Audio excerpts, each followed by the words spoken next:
اور مصنف کے ارد گرد پھیلے ہوئے کرداروں سے نظر آتا ہے، اس لیے مصنف کی پہلی کامیابی قرار دی جا سکتی۔ میری اپنی کہانی، میں رقم تراد ہیں۔ میرا تعلق جس خانوادے سے ہے، وہاں کے لوگ، وہاں کے بزرگ اس گاؤں کی زندگی کو جہاں سکون ہوتا ہے، جہاں انصاف ہوتا ہے، چھوڑ کر شہر آ گئے تھے۔ مگر یہ تبدیلی ضروری تھی کیونکہ یہ وہ وقت تھا جب ہجرت فرض ہو گئی تھی، اقتباس ختم ہوا۔ ثروت زحا جس نسل سے تعلق رکھتے ہیں وہ نسل ہے 80 کی دہائی کی نسل، جس میں افسانے نے نئی صورت بنانے کے بعد پھر ایک نیا راستہ اختیار کر لیا، یعنی کہانی پن بھی برقرار رہے اور نئے لوازم، اس کے فنی لوازم وہ بھی اس کے ساتھ برقرار رہے۔ کہانی، جیسا کہ میں نے عرض کیا کہ بہت ساری اس کی شکلیں ہوتی ہیں، صورتیں ہوتی ہیں، تو اصل میں کون سی صورت پسندیدہ ہے یا زیادہ مؤثر ہے یہ کہنا بہت مشکل کام ہے، اس لیے کہ کہانی کے بارے میں، افسانے کے بارے میں جو تعریف بیان کی جاتی ہے وہ یہی ہے کہ یہ زندگی کی ایک قاش ہے۔ اب کون سی قاش اور کس طرح پیش کی گئی قاش زیادہ پسندیدہ ہوگی یہ کہنا، یا اس کو جنرلائز کر کے کہنا، کوئی کلیہ بنانا، یہ بہت مشکل کام ہے۔ صرف یہ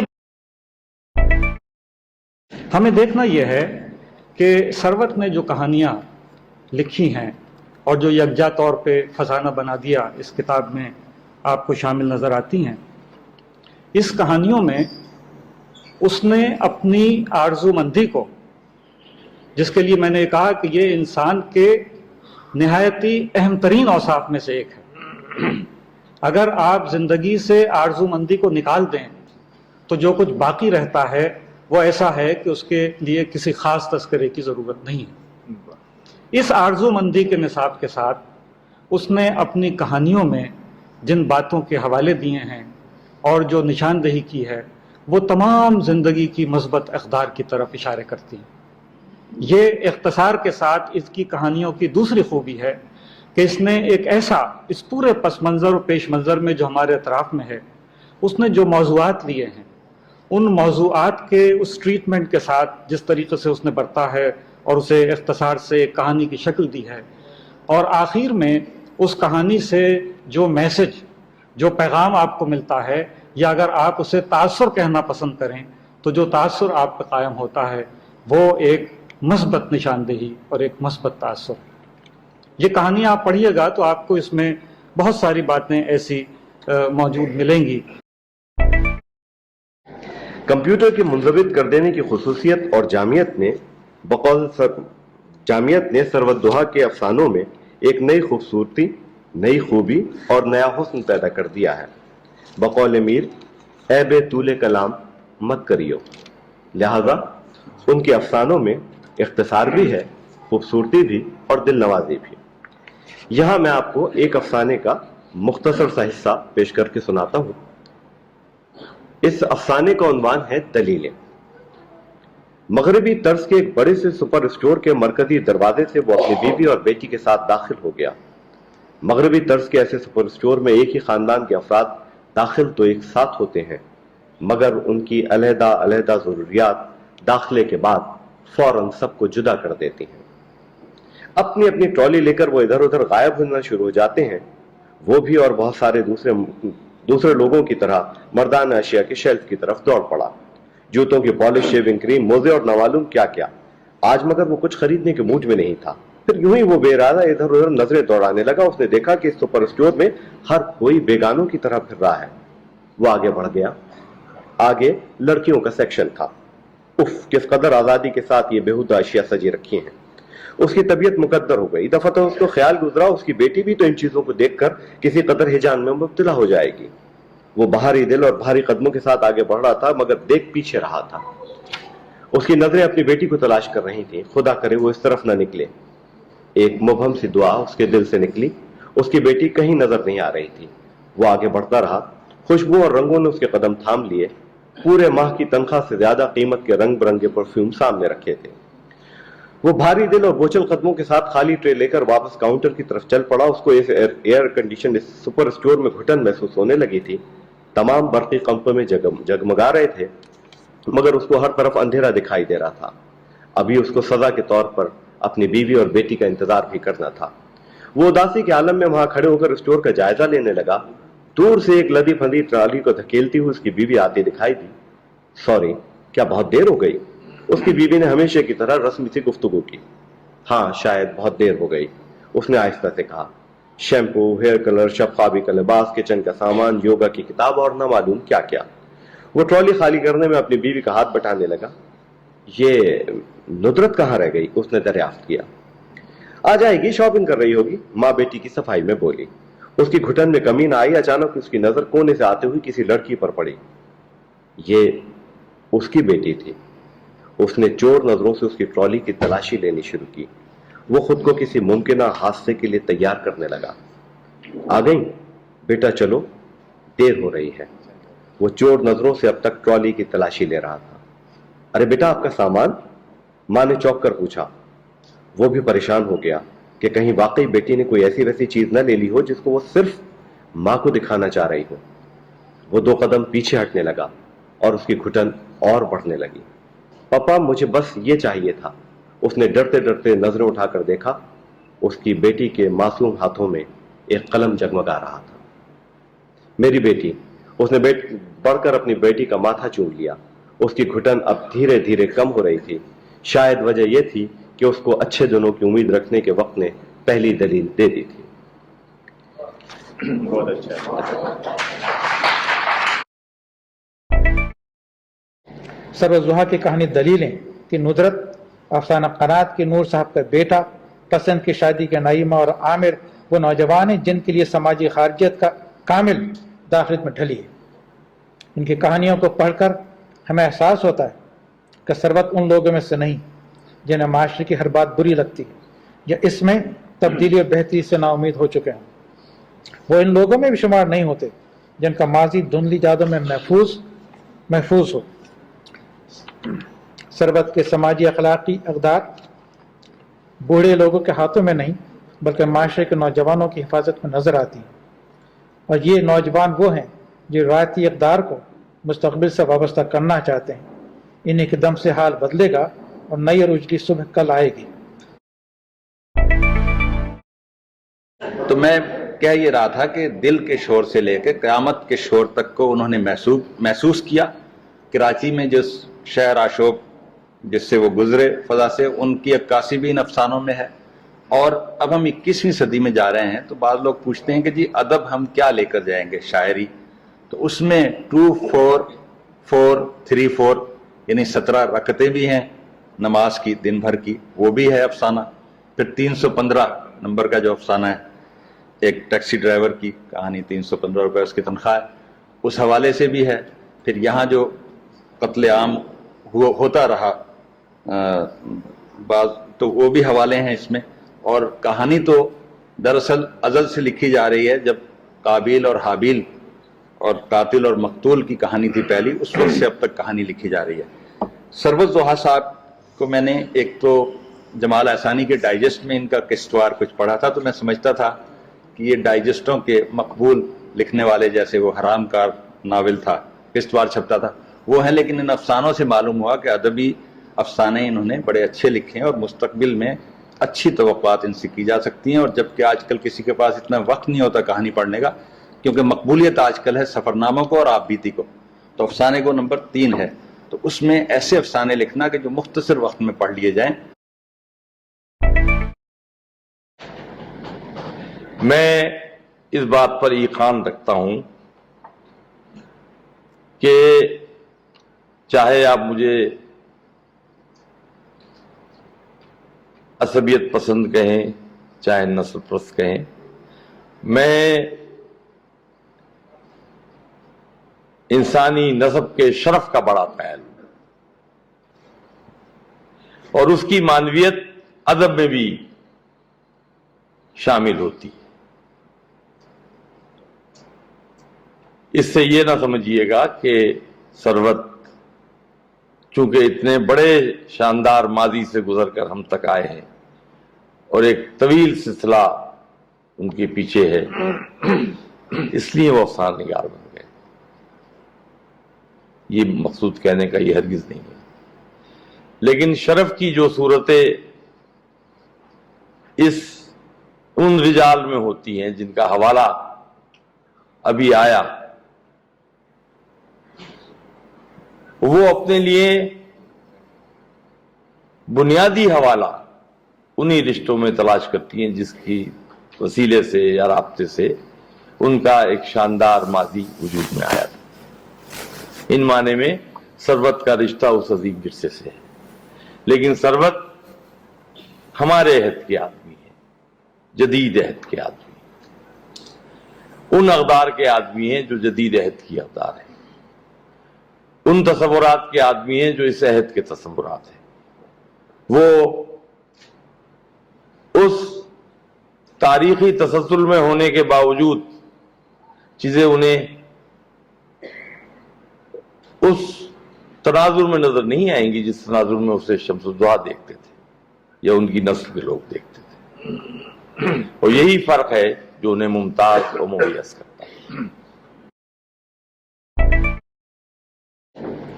یہ مختصر سی کہانیاں جن کی اختصار ایک خاص خوبی ہے، جس کی طرف اشارہ بھی کیا کہ آج کے زمانے میں کہ جب ہمیں کسی کو یاد رکھنے کی اور کسی کو بھول جانے کی فرصت بھی نہیں ہے، اس میں جو لمحہ ہمیں مل سکتا ہے، جو وقت ہم بچا سکتے ہیں، اس میں اگر کہانی پڑھی جا سکے تو وہ مختصر اور اثر انگیز کہانی ہونی چاہیے، جیسے کہ ثروت نے یہ کہانیاں جمع کی ہیں. آج سے 10 سال قبل اگر ثروت زحا امریکہ میں کمپیوٹر انجینئرنگ کی تعلیم مکمل کرنے کے بعد امریکہ کے شور میں گم ہو جاتے تو کوئی کیا کر لیتا، مگر وہاں کے شور سے بڑے ایک شور نے انہیں واپس بلا لیا. وطن کہہ لیجئے یا ماں، یقیناً جو ان کا احترام نہیں کرتا دنیا میں اس کا نام نہیں ہوتا. خود کہانی یا سبق میں لکھتے ہیں، ماں کے حروف کو الٹی ترتیب سے آپ پڑھیں تو لفظ نام بنتا ہے. یقیناً بیٹوں کے لیے نام کمانے کا صرف یہی راستہ ہے کہ ماں کی خاص و عام خدمت کرتے رہیں.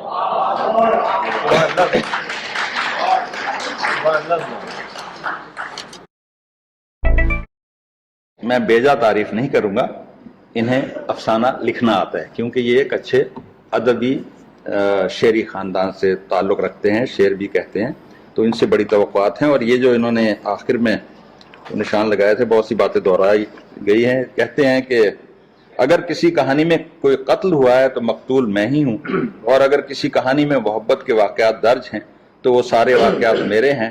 شاید یہ خود اعترافی ہے کہ میں ہی مجرم ہوں، میں نے ذرا ذرا سی بات کا افسانہ بنا دیا ہے.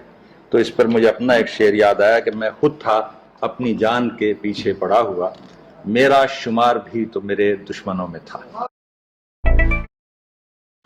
ثروت زحا کے افسانوں میں اس طرح کی کئی خوبیاں ہیں. افسانہ بظاہر یہاں ختم ہو گیا، لیکن اس کے بعد زندگی کا نیا حادثہ اور نیا امکان افسانے کو ایک نئے موڑ کی طرف لے جاتا ہے. اور جس طرح اس کہانی کے مرکزی کردار کا دل دھڑکتا تھا، اس کے ساتھ ساتھ قاری کا دل بھی دھڑکنے لگتا. ثروت زحا کے افسانوں میں یہی خوبی ہے. یہی ثروت زحا ہیں، منضبط، منکسر، فنکار، خوشبودار، حوصلہ مند، زندگی کے دکھ جھیلنے والے اور امید فردہ کا سورج دیکھنے والے.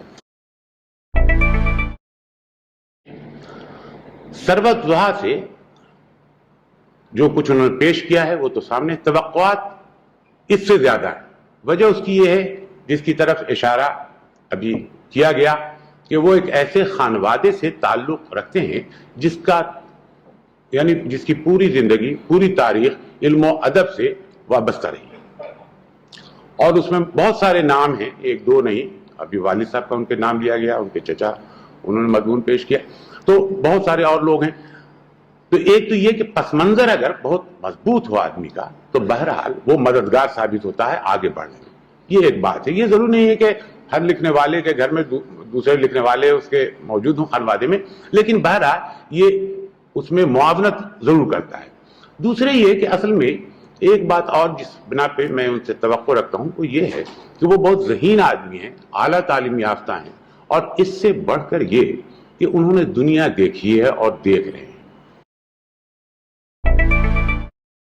بھی نہیں پڑھا, لیکن اس کے باوجود ہم بڑی آسانی سے دعوے کرتے ہیں, فیصلے کرتے ہیں, مقابلے کرتے ہیں اور کرتے چلے جاتے ہیں. کیوں بھائی؟ ہماری یہ چھوٹی سی دنیا ہے, اس چھوٹی سی دنیا میں ہمارے ارد گرد جو چیزیں پھیلی ہوئی ہیں انہی کے تناظر میں اور رشتے میں رکھ کر دیکھو جو اس نوجوان نے جو باتیں کہی ہیں, اس نے زندگی کو جیسے سمجھا ہے وہ نظر میں اس کے وہ پختگی نہیں ہوگی جو ایک 50 سال کی عمر کے شخص میں ہوگی, یا جس کا تجربہ بہت زیادہ گہرا ہوگا. تجربے کی وسعت کی بات نہیں کرتا, گھومنے پھرنے سے وسعت ضرور آتی ہے لیکن گہرائی ضروری نہیں ہے. اپنے گھر میں بیٹھ کر آدمی ایک مقام پر بیٹھ کر جو گہرائی اور احساس کی اور تجربے کی اور فکر کی حاصل کرتا ہے اس کا کوئی جواب نہیں ہوتا. میں صرف ایک مثال چھوٹی سی دینا چاہتا ہوں اور پھر میں آپ سے اجازت لوں گا, کیونکہ باتیں بہت سی ہیں اور کہنے کی ہیں اور کہنا چاہیے, اور ایسے اچھے سامعین کہاں ملیں گے جو خاموشی کے ساتھ بات سن رہے ہیں. اور وہ یہ ہے کہ ایک بہت نام لیے ہم نے, ناشر الخیری کا اور یلدرم کا اور پریم چند کا وغیرہ وغیرہ, ناموں کی تو فہرست ہے, گنا لیجئے, تاریخی ترتیب بھی دے لیجئے. اور تاریخ میں پہلے ہونے کے معنی ہرگز بڑے ہونے کے نہیں ہوتے, یہ بھی یاد رکھیے گا. پہلے ہونے کے معنی ہرگز بڑے ہونے کے نہیں ہوتے. پریم چند اور سجاد حیدر یلدرم سے کتنے ہی لوگوں نے پہلے کہانیاں لکھی ہوں, وہ بابا آدم جو ہے افسانے کے, جدید افسانے کے, وہ پریم چند ہی کہلائیں گے. ولی سے پہلے اور آپ نمونے نکال لیجئے شاعری کے, بہت ہیں تاریخ کے تسلسل میں, خسرو کے حیث تک پہنچ جائیے, لیکن اردو شاعری کے غزل کے بابا آدم ولی ہی کہلائیں گے, ولی دکنی ہی کہلائیں گے. تو یہ بھی کوئی امتیاز کی بات نہیں ہے. میں ایک آدمی کا تذکرہ کرنا چاہتا تھا, بلکہ دو آدمی میری نظر میں ہیں. ایک رفیق حسین, آپ نے نام نہیں سنا ہوگا اس کا, سید رفیق حسین, پیشہ ور انجینئر, یہ بھی انجینئر ہے. سرورت حسین, سرورت دعا, جنگلوں میں ریل کی پٹریاں بچھاتا پھرتا تھا, ذرائع آپ کے لیے فراہم کرتا تھا. دوسری جنگ عظیم کے پس منظر میں, یعنی یہ دور کے آدمی بھی نہیں ہے, ترک پسند تحریک اپنے نقطۂ عروج پر تھی. سماج اور حقیقت نگاری کے بڑے دعوے اور فلسفے تمام سب سامنے آ رہے تھے. اس نے چند چھوٹی چھوٹی کہانی لکھی ہیں, 12 کہانی ہیں جانوروں کے بارے میں, ان کی نفسیات کے بارے میں, اور انسان اور جانور کو جس طرح وہ ایک سطح پر لایا ہے, ان کے احساس اور جذبوں کے حوالے سے اور مزاج کے حوالے سے, تو آپ یہ دیکھیں گے کہ اس نے کتنی گہرائی چھوٹی بات میں پیدا کر دی ہے.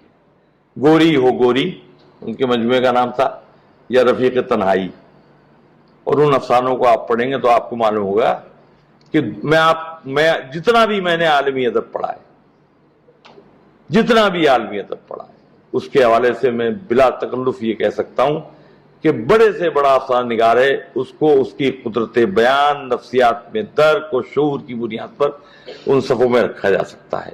آپ بہت ذکر کرتے ہیں جارج آرویل کا, ہمارے دور کے آدمی ہیں, اور مشہور اس لیے ہوئے وہ کہ انہوں نے ٹوٹلیٹیرینزم کے خلاف رد عمل ظاہر کیا.